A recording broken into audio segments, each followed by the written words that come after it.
და გათვალიერებიეთ შენს ნაკეთობებს. დევს ასეთ ლამაზ ჩანთაში.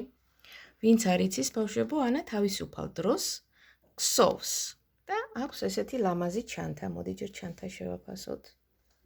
როგორი ლამაზია, შეიძლება ჩანთაზე ჩამოკიდო და რაიმეან გასაღებიან, რაიმე ჩაიდო. შიგნით დევს ეს ერთ-ერთი ჩემი პირველი ნაკეთობა ფოთოლი. არის ლამაზი ცისფერი ბაბთა. ყვავილი კიდე ფოთოლით.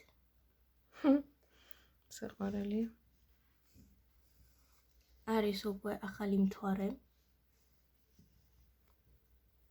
გული, რომელიც ეძღვნება ყველა ჩვენ გამომწერს. და ლამაზი ყვავილი.